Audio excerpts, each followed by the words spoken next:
Hello everybody, welcome to the episode of Hearthstone. So, I've been out of the standard meta for some time now. Since the previous balance changes, I've retreated to WoW mode instead of standard, so that I can give the standard meta some time to settle down before returning to it. That way, I can save dust, because I don't have to spend any dust to craft cards to experiment in the standard meta. However, today, I'll be returning to standard to play one of the best decks right now, Baku Rogue. So let's take a look at the deck list. By the way, if you're uninterested in the deck list and want to jump straight ahead to the matches, you may refer to the top right hand corner of your screen. This will tell you the time to skip ahead. Now, I will go through the cards that I put in this Rogue deck. Alright, let's look at the deck list over here. So obviously this is a Baku deck for Rogue, so you're gonna be running Baku the Moon Eater. Like I said many times before, Baku upgrades your hero power if your deck only contains odd costed cards. For the case of Rogue, it upgrades it such that it's a 2-2 weapon instead of a 1-2 weapon. This essentially hunters hero power twice for the same mana cost, and you can hit minions with it, so it's a really good hero power. So let's go through the other cards. So in our first card will be Argent Squire. So Argent Squire, the reason why we include it instead of other minions is because we're constricted to only odd costed cards. So Argent Squire for a 1 cost, it's a really efficient 1 cost. 1 mana 1/1 is still being played now, and it was good before, so it will be played in this deck. Plus, if you buff it with something like Cold Blood, it's more likely to retain its +4 attack, because the enemy has to trade into this minion twice because of the Divine Shield in order to get rid of the 4 attack from Cold Blood. So the effect of Cold Blood stays on for a longer period of time, which is why you include Argent Squire into your deck. Next will be Deadly Poison. So if you thought your weapon was OP already as a 2-2 weapon, you can now upgrade it to a 4-2 weapon, which is really powerful. Deadly Poison also activates your other combo pieces, such as your SI7 or your Valspine Slayer, so that it can activate something big. And yeah, Deadly Poison is just a really good card. And I forgot to go through Cold Blood. So Cold Blood increases the attack power of your other minions, and this deck looks to be a very aggressive deck. So a +4 attack would certainly help in your quest to hit the opponent's health to 0. Next card will be Dynamo, 1 mana 1/3. It sort of has a similar effect to Argent Squire, in the sense that it's a minion that can survive the early game. It has to be traded in multiple times in the early stage of the game, so it's more likely to retain its Cold Blood effect, which is really good. The next card is Firefly. So the reason why I include Firefly is number 1, because of the combo activation. You can play Firefly as two combo activators, right? The first one is your Firefly, the second is your Flame Elemental. And additionally, this deck, since it's an aggressive deck without much card draw, your hand size tends to run out really fast. So adding an additional 1 cost to your hand will be good at times. Next is South Sea Deckhand. So this deck would usually have a weapon on your hero. In fact, most of the time it will. So your South Sea Deckhand effect will almost always trigger. So it's basically a 1 mana 2/1 deal 2 damage, and if it's a deal 2 damage to a hero, it's even better. Next is Blink Fox. Like I said again, this deck doesn't really have any card drawing mechanisms, so adding even a random card to your hand, it's a really good effect. Next card is Henge Clan Tug. This is one of the cards that make this deck work. So a 3 mana 3/3, it may seem weak, but if you think about it, you almost always have a weapon in your hand. So this will almost always be a 3 mana 4/4, and it's a very threatening 3 mana 4/4, since it will grow in size as if your opponent doesn't clear it immediately. So, and this can snowball to something insane, like a 3 mana 7/7 or something. So this is basically one of the core cards that you include in this deck.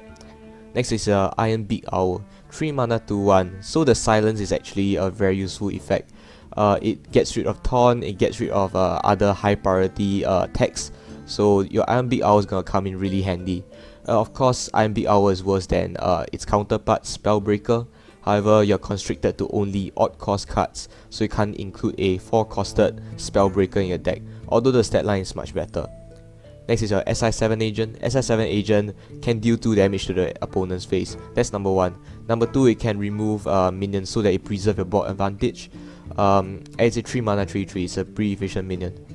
Next card is Tar Creeper. So Tar Creeper is basically a all-around generally good card, and it protects your other smaller minions from getting traded into, such as your Argent Squire, your Dynamo, your Firefly, your South Sea deckhand. And it also, more importantly, prevents your Henge Clan Thug from dying, so that you keep it on the board. It also preserves other more important stuff, such as your Vicious Fletchling. You want Vicious Fletchling to stay on the board to get more adepts, as well as your Cobalt Scalebane. So your Cobalt Scalebane is also a very high priority target, and Tar Creeper stops all these cards from getting killed. So even though Tar Creeper is sort of an anti-aggressive tool, you still include it in this aggressive deck, since this deck has so many important minions it wants to keep on the board. Next card I went through already, Vicious Fletchling. This used to be a very good card in Aggro Druid, since it's more because Aggro Druid could innovate it out, but still it's a very good aggressive card, and it warrants a response immediately. If it's not dealt with immediately, the adept can be very scary, especially when it gains Wind Fury. So yep, that's Vicious Fletchling. Next card is Cobalt Scalebane. Again, it's one of those cards where if it's not dealt with immediately, it will snowball out of control. So Cobalt Scalebane, give a random minion +3 attack. It's a really powerful card. It's essentially a 5 mana 8/5, since it's end of turn effect, and it's essentially a battle cry. Although you can't activate the 3 attack immediately when you play it. Next is Fungomancer. Like I said, Fungomancer I feel that it's still on the weaker side of this deck. Same with Odd Paladin, but it gives adjacent minions +2/+2.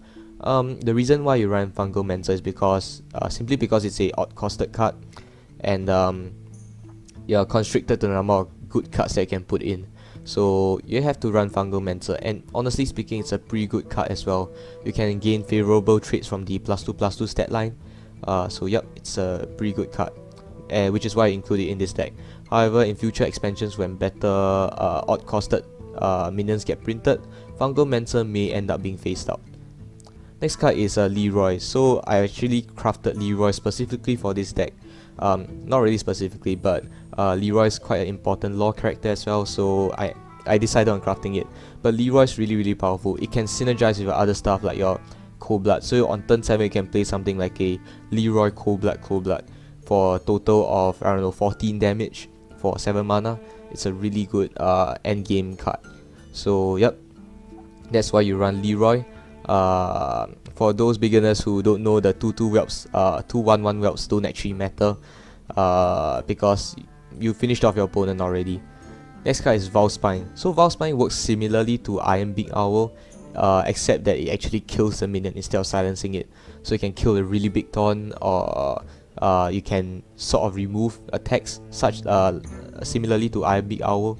So in fact, Valspine Slayer is a really insane card because it's essentially a power creep assassinate, 5 mana destroy a minion. The downside is though is that you're required to combo this card, but you have enough combo pieces. I mean, look at your number of 1-drops. You have 12 1-drops, so you're quite likely to activate this. So yep, this is the deck list for Baku Rogue, and without further ado, let's jump straight into the first match.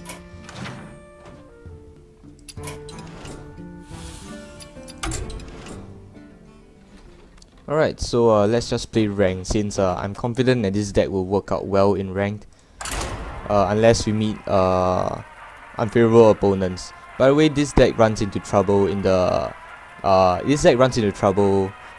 if you're against a Recruit Hunter. It's one of those tier 1 decks right now, so you may want to watch out for Recruit Hunter. Of course, what's it called? A mirror match is also pretty bad for you. I am the iron hand of justice. So yep, this looks to be a mirror match. So yep,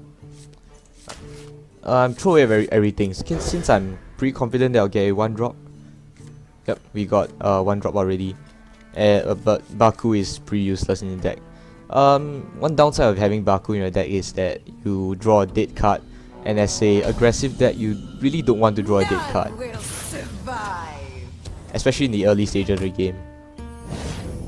So yep, this is a mirror matchup. So we'll play our Dynamo.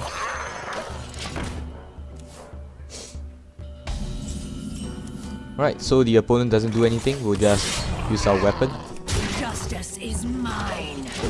So unlike the regular rogue decks where you don't really want to use a weapon to hit face, this deck you do want to use your opponent to your weapon to hit face, because a 2/2 weapon is essentially a hunter's hero power times 2, like I said in the the deck review just now. So yep. So as you can see, the opponent is aggressively hitting us in the face as well. For this case, we'll play our Henge Clan Tuck. Justice is mine. So as you can see, it immediately becomes a 4/4. So it's a 3 mana 4/4, like I said. You're gonna be having your weapon most of the time. So looks like the enemy uses a Henge Clan Tuck as well. Gonna hit something, probably our face. Yep. Smart moves. Okay. In this case we won. I'm pretty sure it's because we got our Henge Clan Tuck out first. So within our next turn, if we were to hit the opponent's face, we can easily use our Clan Tuck to hit into the opponent's Henge Clan Tuck, and that would die and our Tuck would have 1 health remaining, which the opponent has to deal with, which is annoying, which is why she probably conceded. Anyway, as you can see, this deck helps you ladder up really fast. If you want a more reliable way to ladder up, as in win rates being high, you can refer to Recruit Hunter. However, unlike this deck, Recruit Hunter is actually very expensive to play. You need a lot of legendaries. You need Katrina, you need Lich King, you need a lot of stuff. And plus, Katrina is used specifically in in that Hunter deck. However, Baku, you can use it in many other scenarios. So looks like we've run into another mirror matchup. We're actually gonna keep Leroy over here because we already have a 1-drop. Although it's not a very good 1-drop, but it's still a 1-drop. We might end up coining out our weapon. So yep. The reason why we keep Leroy is because Leroy, I mean, we just want to burst the opponent down as fast as we can.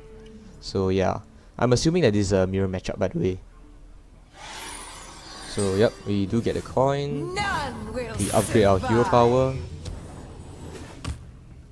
Oh, it looks like it's not a mirror matchup. So yep, either that or the rogue doesn't have Baku, which is I mean, that's pretty impossible. You can't have an aggressive rogue without Baku nowadays. So it ends our turn. In fact, over here, I think we'll take our time. Not sure if it's good to coin our weapon. Yeah, it's probably okay. Wait, let me think about this. Yeah, let's just coin out our weapon. I don't see what's wrong with that. Justice is mine.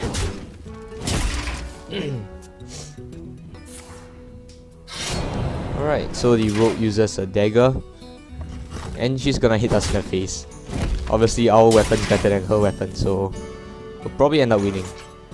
Over here, we'll just hit and then weapon up.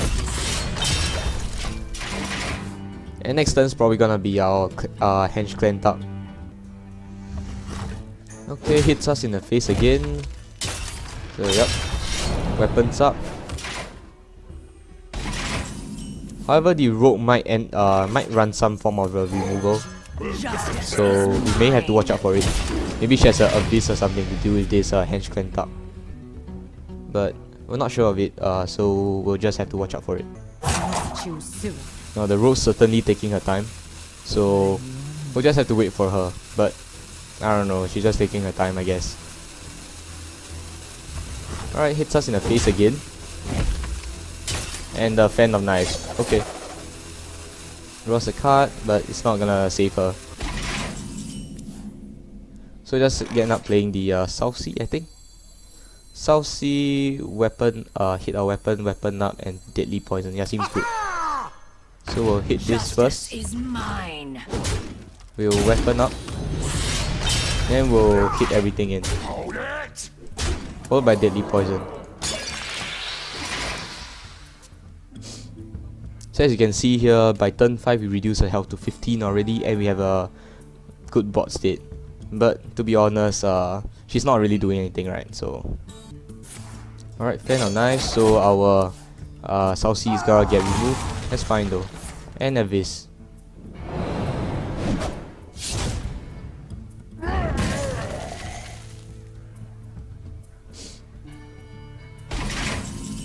So over here we may just want to burst down the rogue.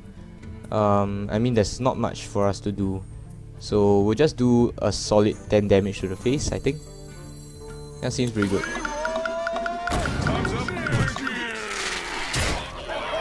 Justice is mine.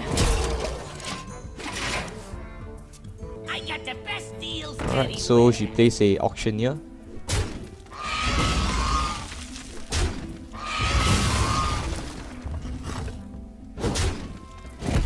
So just to be safe, we'll just Iron Beak that thing. Oh wait, no, we won. So it doesn't matter. Justice is mine.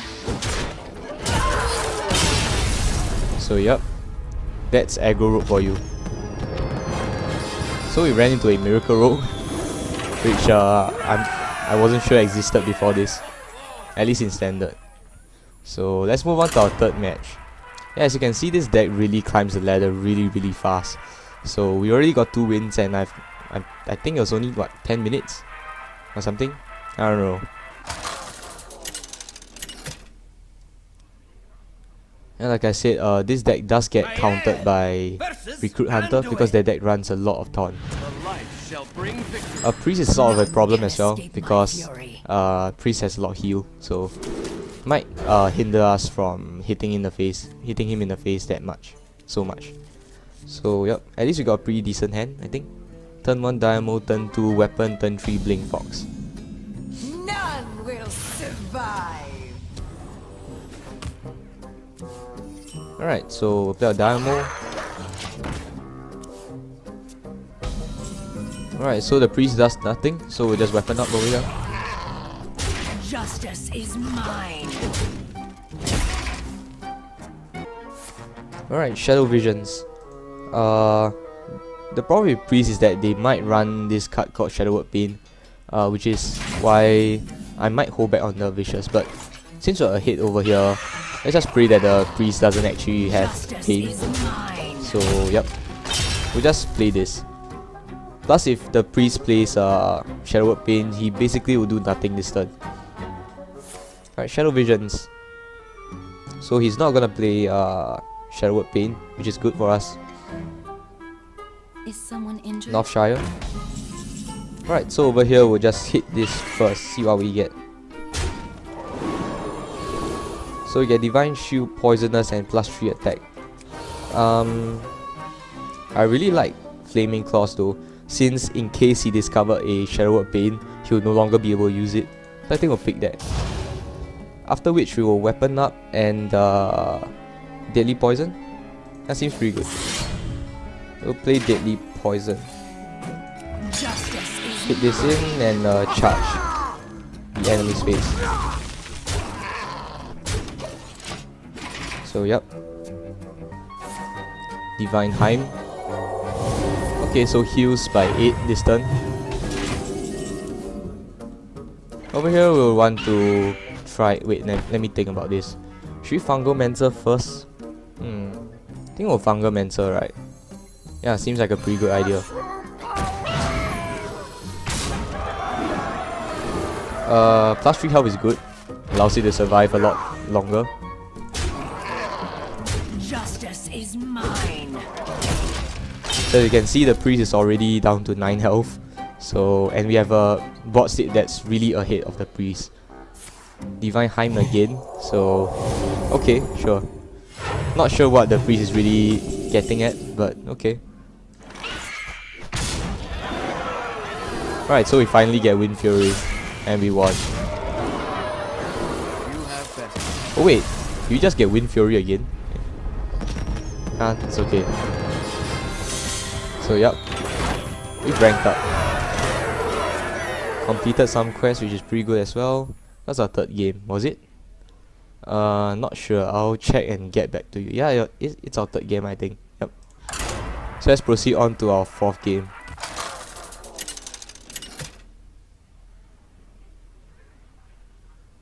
Maiev versus Anduin. Okay, so we're against a priest again.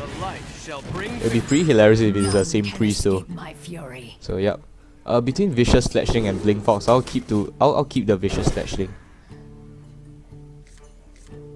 And we do get a 1-drop, but Hench Clan Tuck is a pretty good turn 3 play as well. So I don't know. Plus, if you play a Hench Clan Tuck, the priest cannot remove it immediately with pain, or death, because it's a 4 attack. So yep, pretty decent minion.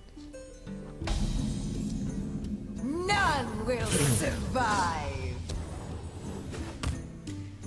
Alright, so we'll play our Argent Squire first, The light protects me. and our turn. Alright, so that's nothing, so we'll just weapon up. I fight. Justice is mine. Oh, by the way, have I mentioned how cheap this deck is? You have Baku and your, and Leroy as your only 2 legendaries.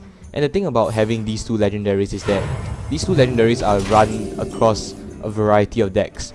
So, crafting it isn't such a bad idea, I think. Like, even if this deck somehow gets nerfed, where Leroy and Baku aren't affected, what will happen is that you're still able to use Baku and Leroy in other decks. So, for example, in the past, let's say you had, I don't know, Scale Worm. But let's say you had some sort of a Dragon Priest deck or something, and a lot of the dragons rotated out, and you're now forced to play. And okay, let me concentrate on this. Let's say a lot of the dragons rotated out in a certain expansion, and you have some leftover dragons that you crafted the expansion before. So what happens is that these sort of new dragons become useless. So yeah, and you lost quite a bit of dust because of it. But the thing about Baku and Leroy is that Baku is here to stay, I think. It will be used in future expansions definitely. Oh, Liquid Membrane. Oh, actually we should have gotten the health, but yeah, it's fine.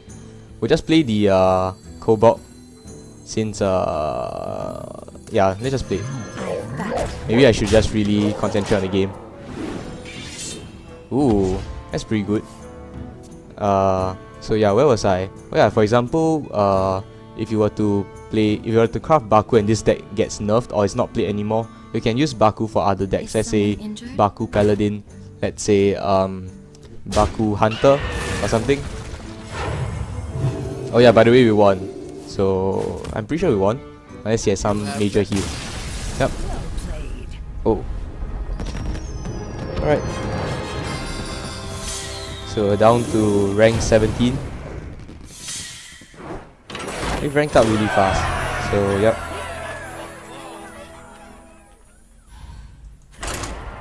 Yeah, so for the case of let's say you were to craft your Recruit Hunter, you need to craft Katrina, you need to craft the Lich King.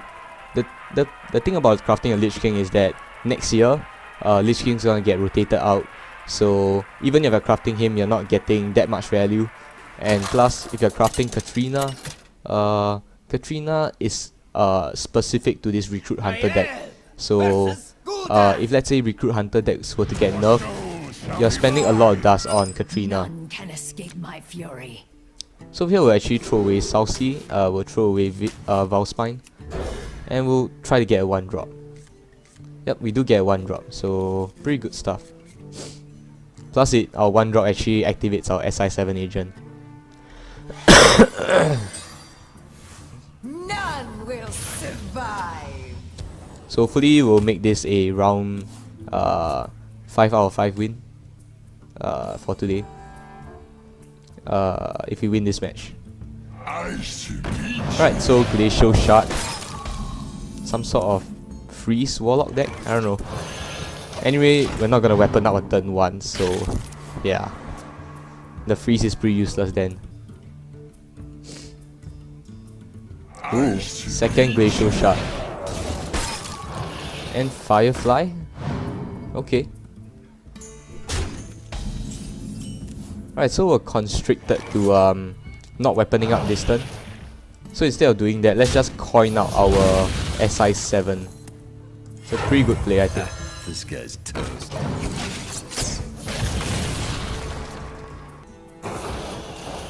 Flame Elemental, okay, and Direwolf Alpha. So we're obviously gonna be removing the Direwolf Alpha this turn.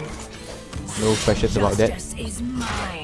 And we'll play a I think Flame Elemental is better than Argent. Argent can be played in a better scenario, I think. Perhaps with the Cold Blood on. Alright, life tap. So it looks like some sort of a Zoolock. Alright, so we're gonna be playing Henge Clan. I think the Deadly Poison is worth it in this case, because it neutralizes this threat. Justice is mine. So yep.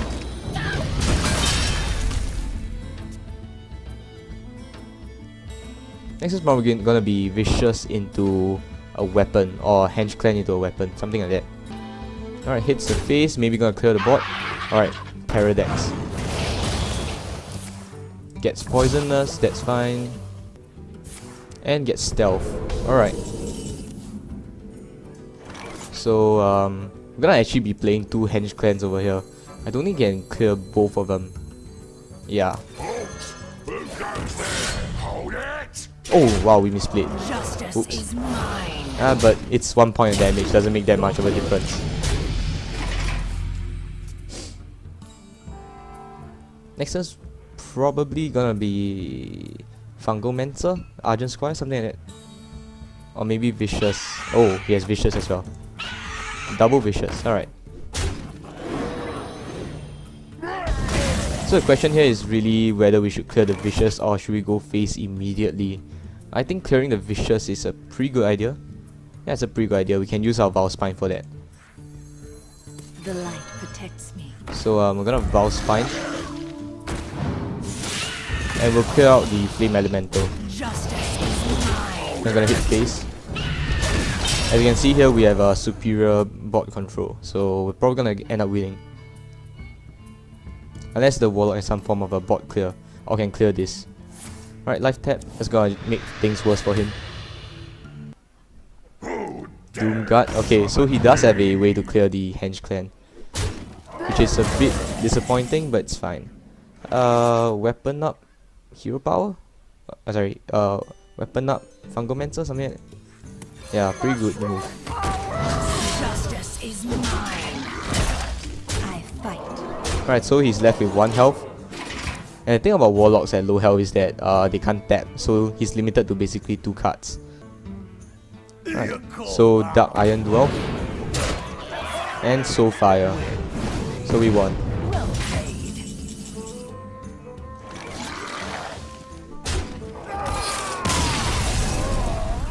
So yep, we do get a 5 out of 5 win, 100%. And we rank from what, 19 to 17. As you can see, this deck really ranks up really fast. I'm glad I showed you guys this deck. So anyway, that's the end of the video guys, and I hope